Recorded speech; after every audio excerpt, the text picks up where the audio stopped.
I am Courtney Houston. I'm a first year vocal graduate student. Um, I use she, her pronouns. So yeah, let's just do name, year, or position and pronouns. Would you like to go next, Nadine? Sure. So I'm Nadine Gomes. I am a teaching professor of musical theater in the Theater Conservatory. I'm also an alum. I got my master's in vocal performance and vocal pedagogy here in the Music Conservatory. But I have been teaching here for about 17 years. So I've been here a very long time. But I teach private group voice, pop rock styles for musical theater, and ensemble singing for freshman musical theater and MTD. Wow. Marianne, would you like to go next? Absolutely. Hi, I'm Marianne Boaz, and my pronouns are she, her, her, and I'm a freshman BFA for musical theater. And then, hi, I'm Alex Rosas. I use she, her, and they, them pronouns, and I'm a junior acting major here in the Theater Conservatory. Perfect. So just a little intro. We're here today to interview Professor Gomes about health and wellness advice. And we are very happy to hear what she has to contribute in that area. So let's begin with how has health and wellness played a role in your musical career? Okay, wow. So yeah, it's vital. I mean, it's everything. I don't think you can create and be an artist if you are depleted, right? And this is a stressful business, and there's a lot of pressure on you all the time. We have a lot of people on this call who use their voices as their primary means of expression, right? And you can't hide your emotions from your voice. When you are really upset, really down, all of that, it shows up. It shows up in your voice because your voice comes with you everywhere you go. So I think taking care of yourself as a human before as an artist is really, really important. I know that like this is also a time, I think part of the reason that I teach at the college age, because I've taught like every age, but this is definitely my favorite age range, is this was actually a really hard time in my life. Like I wouldn't be 20 again for like anything on God's green earth. It was really rough. A lot of things like hit me at 20. Just a lot of like personal things and family things and all kinds of stuff just like bubbled up to the surface. And I really needed help. You know, I knew that I wasn't doing great and I needed help. And so I was at Berklee College of Music at the time. And I just finished up my bachelor's at Northwestern. And I was studying vocal jazz at Berklee. And I was just suddenly a mess, just like crying 7 times a day. And like, that wasn't me. And I was like, okay, this isn't normal. And so there was a student counseling center and I went, and it just helped me to go on a regular basis and have someone to talk to. And so whatever form that takes, I mean, right now we do not have an in-person counseling center, but we do have timely care. There are all kinds of telehealth options, and there are other ways to get your own therapist if you have insurance. I think that is an incredibly important thing to do if you are having any kind of mental health struggles. And I think most of us have something that comes up at this time. I think it's just starting your adult life on your terms is a lot, right? And trying to do that while trying to be an incredible artist is a lot, you know? So I think valuing your own care, putting yourself first and taking care of yourself, figuring out what you want, not like what your family wants, what your teachers want. What do you want? What's the kind of life you want? What's the kind of art you want to make? I think they're tied together. I think that sometimes we're looking to others to figure out how we're supposed to be. Like we look to our teachers want this from us and our peers want this from us, or people want to pigeonhole you and say, you're this, you're that. And, you know, you are not one thing or two things, you are a multitude, you are many things. And it's way too early in all of your lives to say that you are one thing, right? And to figure out exactly the kind of things you want to do. You don't know exactly what kind of art you want to make because you haven't gotten to make all types of different things, right? You haven't gotten to explore every single thing in the world. And so it's okay to be open, and it's okay to like, you know, allow yourself time to play, and try and not be perfect at everything. I think perfectionism is a big thing that we come across in the arts. And I think that is a mental health issue. I think that is a very, very unhealthy model. I think that that is something that we think is possible and it's not. It's just not. Perfect isn't a thing, and art isn't static. Art doesn't stand still. It's not like paint the painting and it's done. It's not like that for us, right? That's not what we do. We're performing artists, and our art is ever growing, ever changing. And every performance we give, even of the same piece, is not the same, right? And so perfect is just not something we can attain. And it might seem like other people have that. We might see our peers and say like, oh, they're perfect all the time and everything they do is great. And I bet you if you talk to them, they're not loving what they just did. And they have all kinds of critiques about what they just did. And they feel bad about this, that, or the other, which you didn't see, right? I definitely was victim to this. This was definitely a big thing for me. Like, I have to be perfect. And interestingly enough, and I used to get sick, like every performance I'd get sick, I'd get strep, I'd get something, because I'd get so stressed out, right? And I had to be so perfect. And I just freak out and cry and just, oh, it's a mess. And the thing that helped me the most, and this is really weird, I started working at this restaurant where all the servers sang opera and musical theater. And it's such a weird story. Okay, but the Fairmont Hotel here in Chicago used to have this restaurant called the Primavera, and it was this really nice, like, high-end Italian restaurant.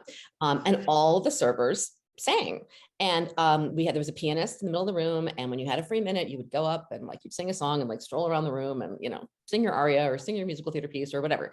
And everyone was really good. I mean, this was a great gig as a performer, because when you were like in between shows, or we had lots of people who were like in lyric opera chorus, or who were like doing shows around town, and you didn't have to work very often and you could get insurance, and it was like great. So like it was a great gig. But that was the job that helped me kind of get over my perfectionist mindset, because you just had to get up and do it. You just had to. It was your job. Like, even when you weren't feeling like amazing, you're just like, okay, table two's got their pasta. Now I got to go sing. And I remember I was singing Caro Nome from Rigoletto. Okay. And it has the same lyrics like 3 times, but the melody's different. Right. And I sung this thing 5 billion times. Okay. Like, I don't even know how many times I'd sung it, but for whatever reason, every time I got to that same lyric, I was singing the wrong part. I like flipped them around. And I was just like, okay, I know I'm not right. And I'm just going to keep walking and singing. And I'd stroll by the pianist and I'm like, okay, we're there. Okay, great. And then I still would sort of misfire. Something just happened in my brain. We ended up the same. We ended up at the end and it was fine. And, and it was over and nobody noticed. Like, nobody knew, my peers didn't know. Maybe somebody else who'd sung the aria might know, but like nobody knew. The world didn't explode. I didn't, have to wear a sign that said like, I screwed up and I'm the worst singer ever. Like, nobody noticed. People enjoyed it. And I was like, okay, get over yourself, Nadine. Like, it's okay, and I would sing when I wasn't feeling like great, but like people would still really enjoy it. And I'm like, okay, so who am I to like poo-poo that, to say like that, even though I didn't enjoy it and I didn't like it, that doesn't mean that I'm still not capable of doing a good job, as long as I'm not telegraphing that. Right. And it just made me realize, like, get over yourself, kind of like, perfect is not a thing, and accept it, and accept that some days you're not going to feel like at one with art. It's just not going to happen. But you're trained and you can do your job. Right. But then there are days where it's going to feel like the best thing in the world, but we're kind of chasing that high sometimes. I think we're kind of like always trying to find that. And I feel you're not going to have an entirely perfect performance. You're going to have like moments, glimpses where you just feel like at one with art, and it's great. And enjoy them when they happen. But like, accept that that's not going to happen all the time. That's what makes it human. Yes, exactly. And that's why we don't just put on the recording. I mean, live performance is its own beautiful thing, right? Or else like we would just play the original performance and that's it, But no, if you are singing a song or, playing a piano concerto or doing whatever you're doing, you are putting it through your lens, right? and your artistry, and you're bringing your life and yourself to it. So it is like nobody else's performance, right?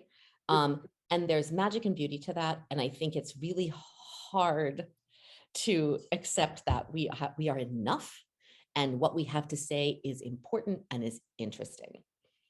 I think that's a big part of studying your craft and still keeping the joy. Mhm. Because It sounds like you have a lot of empathy for your students, which is great. I do. Look, I'm not perfect at this. I still struggle with stuff, and I still get performance anxiety, or I still doubt, and I still do all those things because I'm a person, and it's okay, and like life intervenes sometimes. Sometimes again, when life is stressful and things are falling apart, it's really hard to feel good about your stuff. Do you know what I mean? Mhm.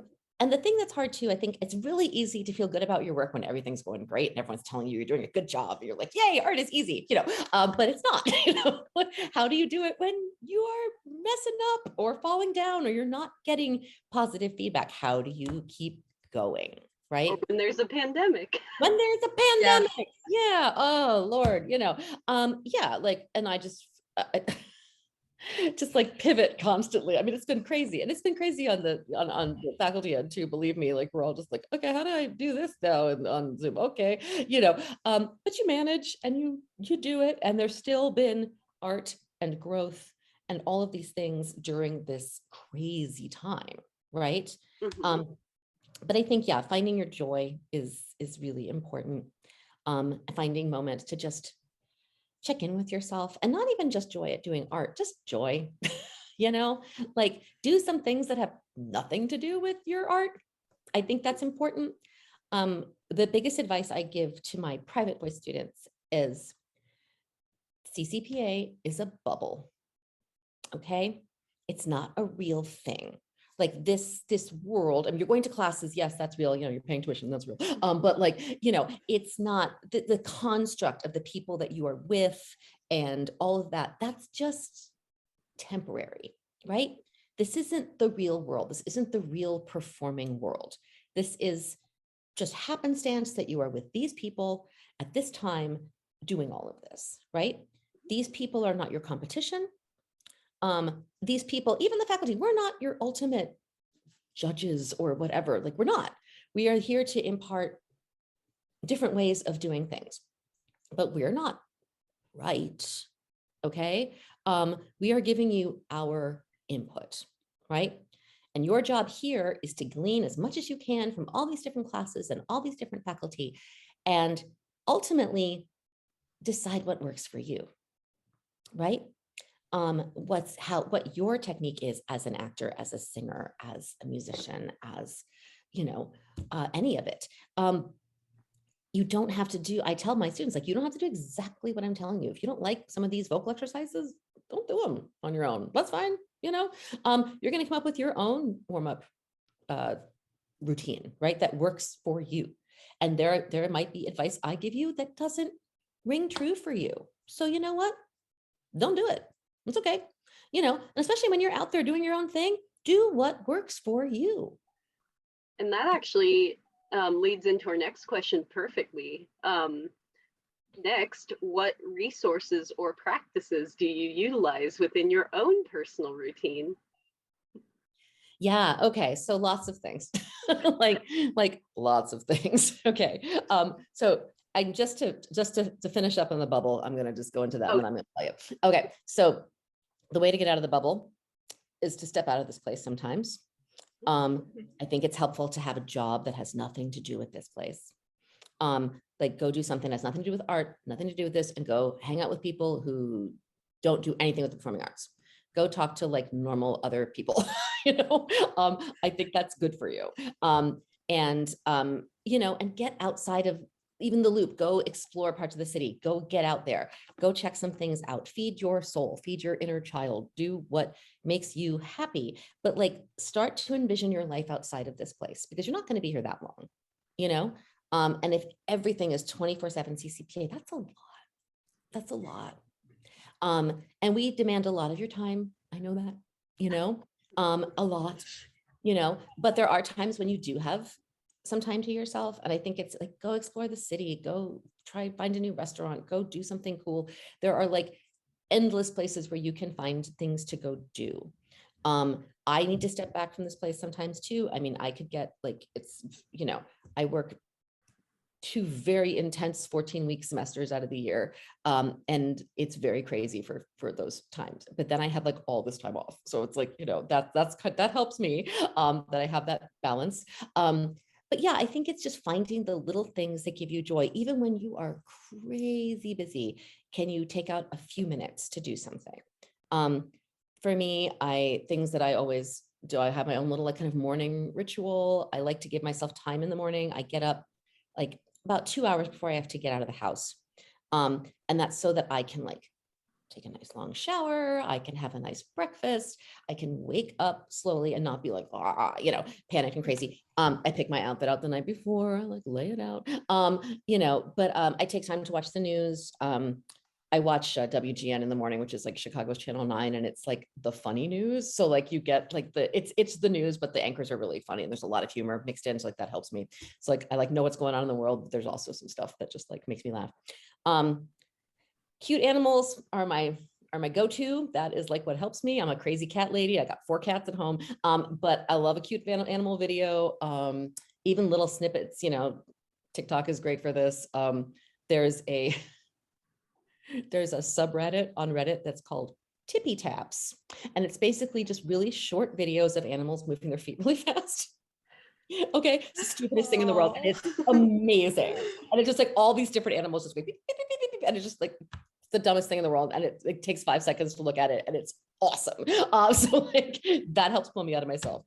I love word games. I'm like Wordle, Quordle, Octordle, all of it. I'm into all of it. And spelling, New York Times Spelling Bee, I'm into all that. I do that every morning. Like on the train, I like kind of just like clear my head and just work my brain a little bit, you know what I mean? But it's fun for me because I'm just a word geek. So like, I like that. That's fun for me. And that's not really about my art, right?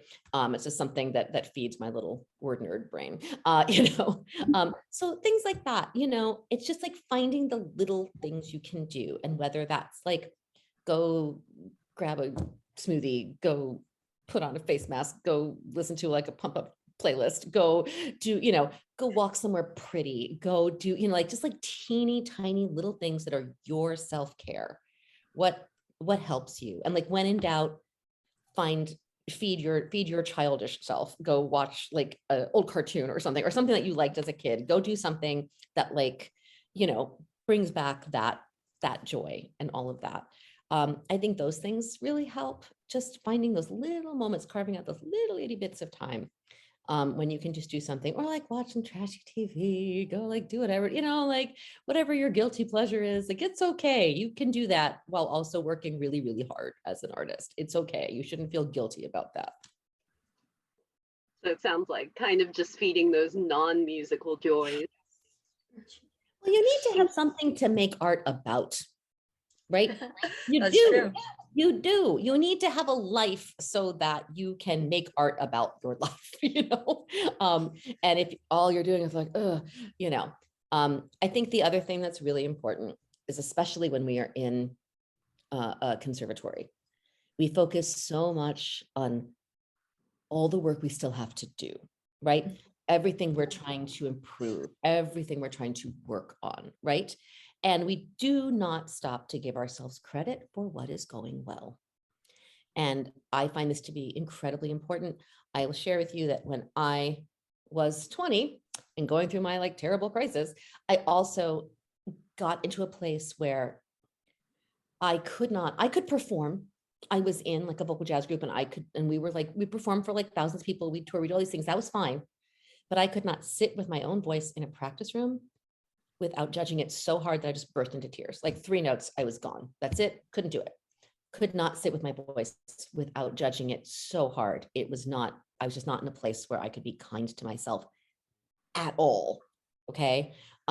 So I took myself to sort of a place of like paralysis practically. And yet with other people, I could step out of it, but just me in my own head with myself, and that took me about 2 years to get out of. And that's where, again, the restaurant helped me pop out of that because I just had a job to do. And I was like, oh, okay, but yeah, I mean, it was dark and it was really kind of messed up. And I lost my perspective. And so eventually I had to say, okay, so I have to tell myself 3 things that I liked about what I just did. I had to find 3 things that were good before I decide what I want to work on. Right. And that helped. Like, okay, well, I took that breath and that vowel was better. And, I got through that one passage better. I still don't like the ending and blah, blah, blah, blah, blah, okay, fine. But let's give credit where credit is due. What's going well. Right. And changing that mindset really helped me.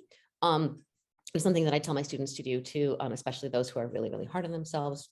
We'll do a pass and I'm like, okay, before you say anything, what was good? Tell me what was good. And just getting into that practice. And I think even that's a good journaling practice sometime, just like end of the day, what went well, what am I proud of today? What can I be happy about today? Because it is so easy to focus on all the things that we want to do better. And sometimes we just can't acknowledge the progress we are making. Sometimes it's hard to see in the midst of it. It's hard for us to see our own progress. That is difficult. But you can figure those things out. Like, oh, that one spot I messed up, I fixed that. Yay. That was good. I've been doing that consistently now. And, you need to be able to find those things for yourself. I think that's as important a skill as any. And I'm sorry, I got off track on the question. Was that the question? I was. No, yes, you kind of transitioned very smoothly. Okay. It was talking about like personal routine resources and practices.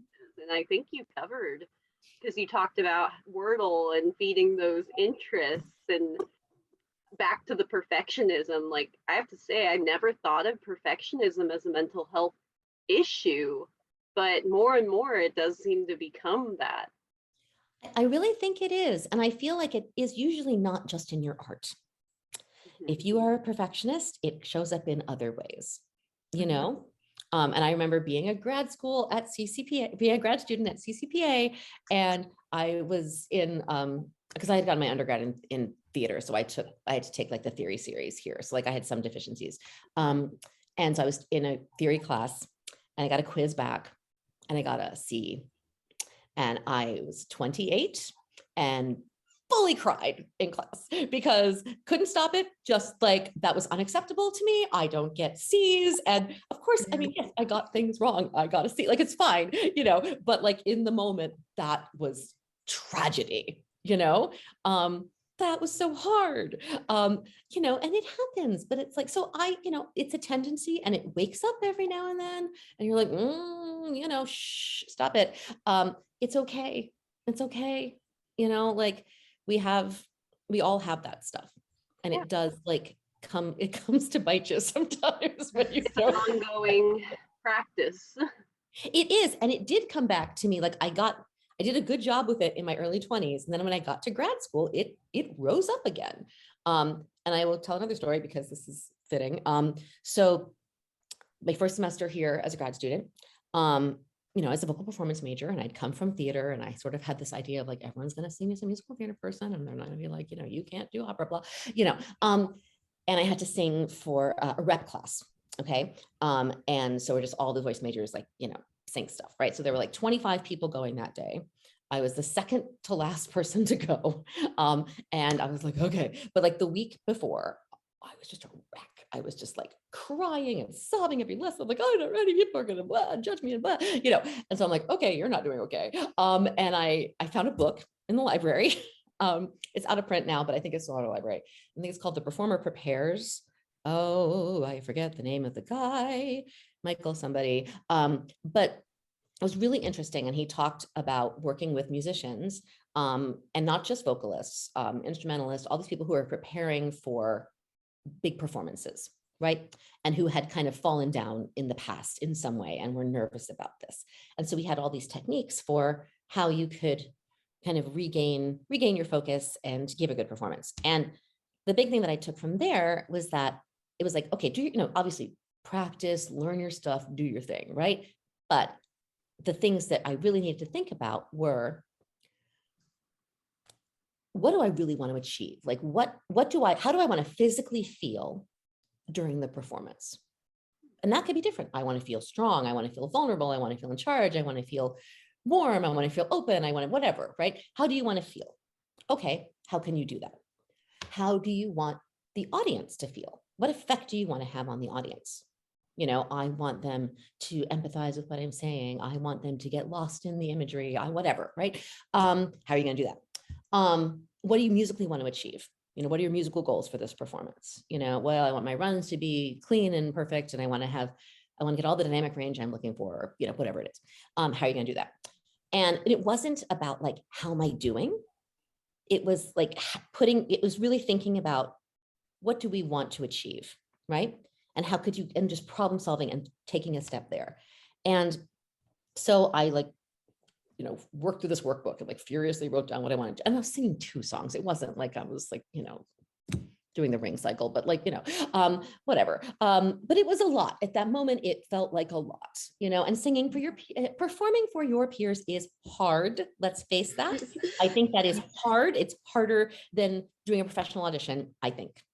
I think that is harder. I think it's harder to sit there in that like fluorescent lit room with people who are like tired and like whatever, and like not into it. And it's not like the magic of the performance, you know, and to like really give it your all. And some people are rooting for you and some people aren't. And that's fact. And how do you do your thing? Right. And so I had done this work for like a week, and I just been like, okay, I'm going to just I'm changing my mindset on this. Right. And I'm really going to focus on how I physically want to feel, and like envisioning the performance, seeing it going well, all that kind of stuff. Right. And so, you know, I had to sit there through like 24 other people or 23 other people, whatever it was, you know, and I'm like, okay, that's cool. You know, and it was in like, you know, Mark's Hall. Okay. Like, it's not like stinky little Mark's Hall. But like, I pictured like this is my path that I'm going to take up to the piano, and this is how I'm going to feel, and blah, blah, blah, blah, blah. And that was not the most important performance of my life, but it was really important to me just personally, because I got up there and it was one of those times where I just was like, I am inside the music. I know it's going well, that doesn't even matter. I'm like just really in it, you know, like I felt just very moment to moment, I felt very in control of what I was doing, but I also really enjoyed it. Because I'd really reframed it for myself, and I was not thinking about the other people at all, like at all, you know, it put me just very much in the moment, and that changed the way I perform forever. And I actually discovered that here at CCPA, you know, and it was life-changing for me. And so it's so easy to get in knots about performance, and it is not trivial. It's not performance anxiety is not you being silly, and it's not trivial. It's a big thing. And sometimes it's something that really has to get unpacked. And sometimes it is tied to other stuff too, right? That kind of anxiety might be showing up in other parts of your life too. And that's again, where therapy, I'm all about therapy. You know, the world would be a better place if we were all in therapy, you know? So that's just something that we need to understand. And that like every artist at every level feels it. Everybody feels like an imposter. Everybody feels not good enough. Everybody feels it. And like the best people, the people that you think are perfect and amazing, and they all feel it. They all feel it. And we just don't see them feel it. Mm-hmm. You know? Yeah. It's just like how mental health is on a spectrum. I think performance anxiety is on a spectrum. Everyone feels it in different ways. Absolutely. Absolutely. I mean, ours is literal performance anxiety, you know, but in other fields, you know, that it manifests different ways. Right. But yeah, I think it's natural. I think it's okay. And I think like anything, I think we have to own it as just part of the emotional spectrum. Like it's not bad. Okay. In the same way that like anger isn't bad and sadness isn't bad. Like they are natural reactions to certain things that happen. Right.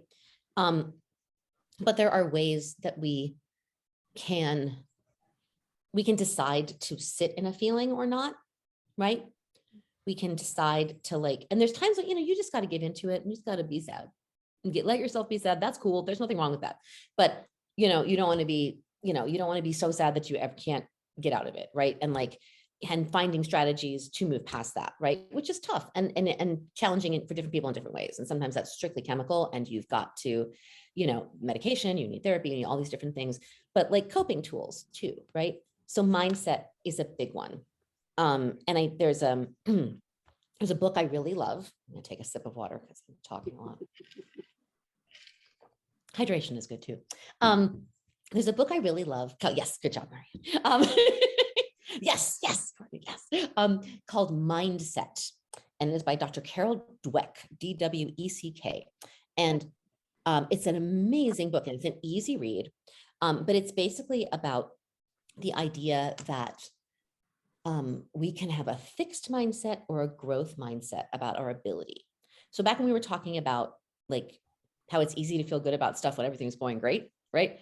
How do you keep going when you are falling down and failing, right? Because you will sometimes, right? How do you get up? And that's where mindset comes into play. So someone with a fixed mindset, it feels like they have a finite amount of ability, talent in an area. Like this is what I can do, right? And if that's challenged, or if they feel at the top, they break down, like they cannot function. And it's really interesting. So like she interviews all these different people and she talks to different people. But there was like an experiment done with school children being given math assignment. Okay, so they start with something that's like at grade level that everybody can do, something easy, right? And everyone's doing great. So there's fixed mindset people who are like, yeah, I'm smart because I can do this, I'm great. And there's growth mindset people who feel like, well, I may not know how to do something, but I can learn how to do it, right? I know I could learn how to do something and get better at it. So they gave the easy questions first and everyone's doing great. And then they start to give some that are like way harder than this age group can probably handle, right? So like nobody can do it, right? And they kind of talk through how to do it, but like the fixed mindset kids were just like, no, I can't do it. Like if I can't do it right away, I can't do it. Mm-hmm. And they asked like, okay, so if you had a test with this material on it, what would you do? And some of them would be like, I probably just fail. Some said I would cheat. Yeah, it was really interesting. And the growth mindset people were like, well, I'd have to study really, really hard, but I would just work at it and I would get to it. Right. And so this is always very interesting because if you've ever met people who, and this is big in the arts, right? There are always those people who feel like they have to put other people down to feel good. Right. And this is something I never understood because that's just not how I operate. But this book helped me understand that because that fixed mindset person feels like, no, like this is, I have to be at this place. And if I'm not at the top, I'm nothing. Right. And so it's challenging to their worldview and they can't, like, if I can't immediately do something, I can't do it. But the idea is also that all of us have both in different aspects of our life, that there are things that we have growth mindset about and things we might have fixed mindset about. Like I am a really bad like visual artist. Okay. I was trying to think of something that I had this about and about a fixed mindset about, and it's this, like, I'm not good at it. Right. And I never really got any encouragement to try to be better. I just remember it's one of those things like you'd be in like art class, right? And there are people who could like, were incredible, you're like in second grade and they're amazing. And you're just like, oh my God, I can't do that, And so I'm just like, well, I'm just not a drawer. I just can't do it, and I've never really tried a growth mindset with visual art. Because I was just like, I get, those people can do it. It just comes easily to them. And I'm like, but it doesn't just come easily to them. People who are really good at visual art do it all the time. Like they draw all the time because they love it and they get better and better and better at it because they're always working at it. We may not see that part, but that is happening, right? But I was always like, I'm just bad at this. So I kind of stopped trying, right? And so part of me is like, I want to like try, I have some little doodle books. So I'm just like, I just want to feel a little better about this. Because I think if I actually applied myself and tried to be better, maybe I could be, right? But I do have a growth mindset about a lot of other things. I do feel like I'm able to teach myself or learn how to do something better, right? And that doesn't mean you're going to be like at the pinnacle of that area, but you are always able to learn and to grow. And so the book kind of compares different people in different industries who have fixed mindset and growth mindset. So some of this is all before your time, but I'll just use this anyway. So in sports, she talked about John McEnroe, who was a famous tennis player, and Michael Jordan. Okay. So John McEnroe was this very famous tennis player who was very, very high level tennis player, but he was known for temper tantrums on the court. So when things wouldn't go well, he would throw his racket, he would blame the audience, he would like you're distracting me. And like, he would blame like all outside influences on why he didn't win. Right. And so he was just kind of known for being this hothead, and he's very talented, but he was also kind of self-destructed in this, like it couldn't be him. He didn't blame himself. It was all outside factors. And like, that was kind of his thing. And then Michael Jordan, who's obviously basketball phenom. I know a lot about sports. Anyway, but, he is someone who he didn't make like his high school basketball team and all this stuff, but someone who just kept working harder. And he found himself getting distracted by the audience, and kind of tried to find ways to tune that out. Like, how do I do that? Right. Okay. That's a problem for me. How do I work on that? Not bad audience, I can be able to control the audience. And so the book takes all these different fields and compares sort of people with different mindsets. And it's really, really, really interesting. But the idea that you can always learn and you can always grow and you can always get better, and that is a lifelong pursuit, right? We are works in progress forever. You will not just reach this point now I'm the perfect artist, I'm done, it's great. No, you're not. You're never going to feel like that. You have to be okay with that. You have to be okay with the fact that you are going to be ever growing, and that what your goals for yourself are going to be are going to change.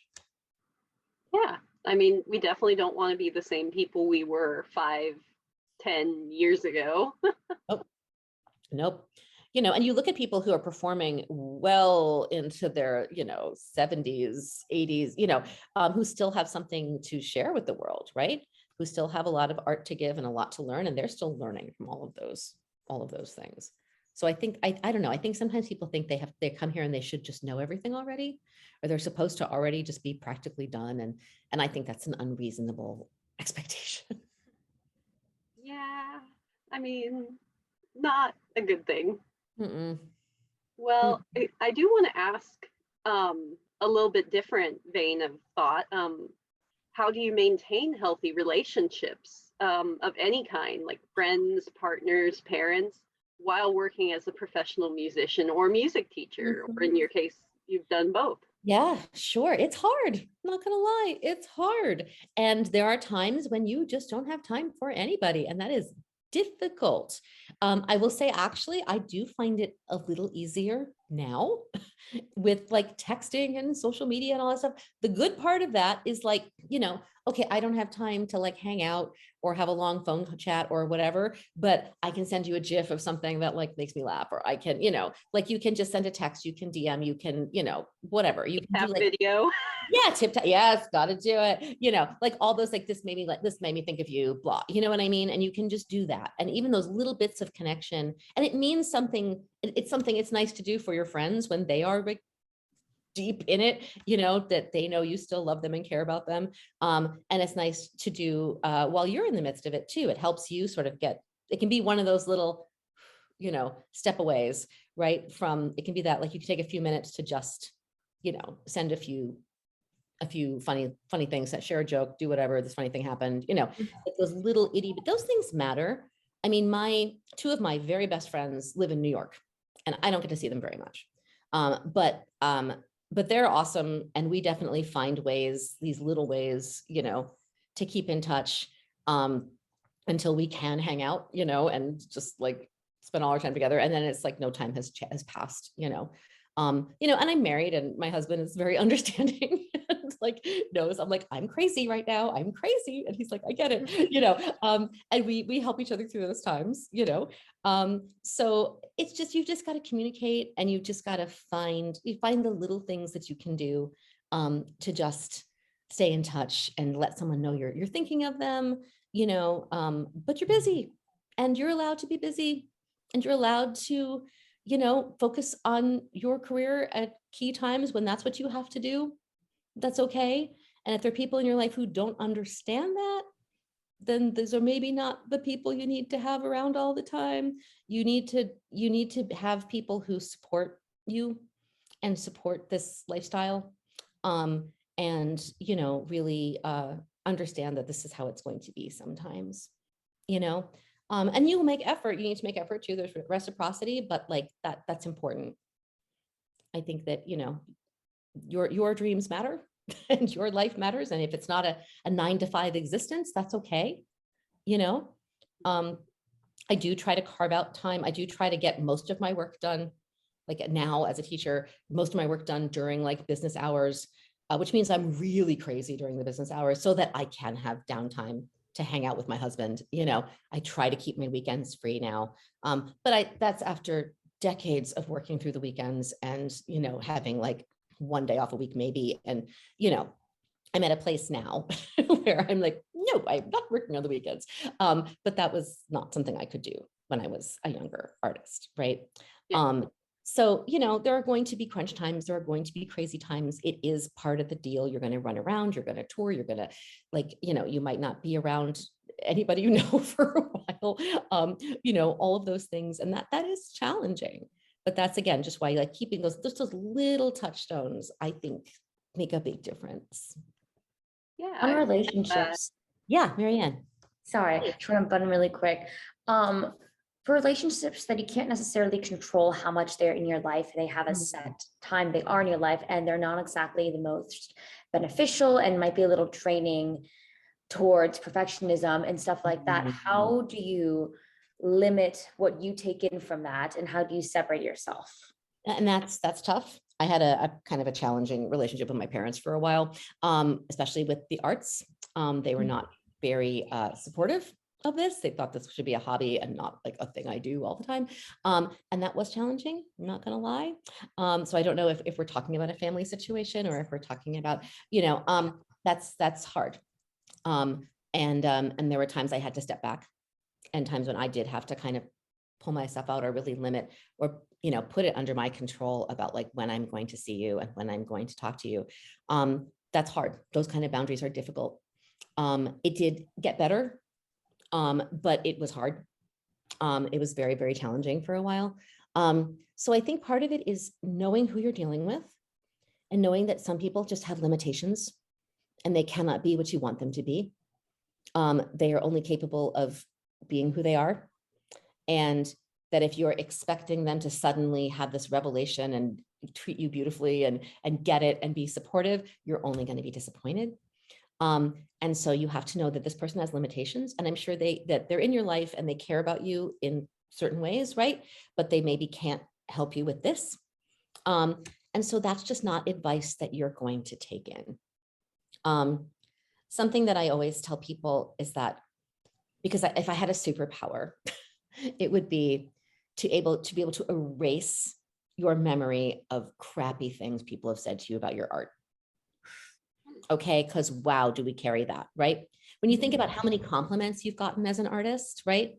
And you'd be like, yeah. And then but the mean things, ooh, we treasure them and we keep them and we hold on to them and we play them in our head again and again and again, but like, oh, that's so toxic and terrible. Why do we do that? And the thing that you have to think about that is, like I say, when you get that kind of critique, first of all, is this from somebody whose opinion you really respect? Have you heard this critique from lots of other people? And do you feel that this person has your best interests at heart when they say this to you? And if the answer is no, then that's not advice you need to hold. That's not advice you need to keep. It's a very hard thing to do. It is very hard to, there are very toxic people in this world, and there are people who say mean, nasty things to you.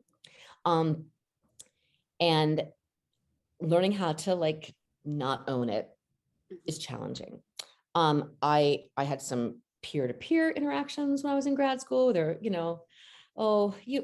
don't have to tell you that voice majors can be catty sometimes. But yes. And so people would say things that were definitely backhanded compliments and things like that. And I'm like, okay, I know you're actually being a real jerk right now. But I would just pretend I didn't understand the insult. And I would try to give that person a genuine compliment about their work, something I genuinely admired about them. And then I just like move on. And I wasn't fun to tease. I wasn't fun because I didn't react. And I was nice.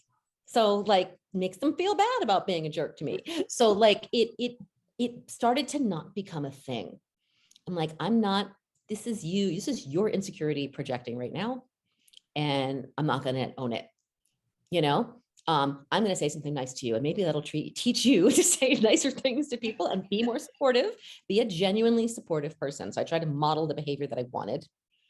But sometimes not everyone's going to get it, and that's hard, Marianne. That's hard when like someone is in your life and they say things that are really not helpful, but also, do they actually know what they're talking about?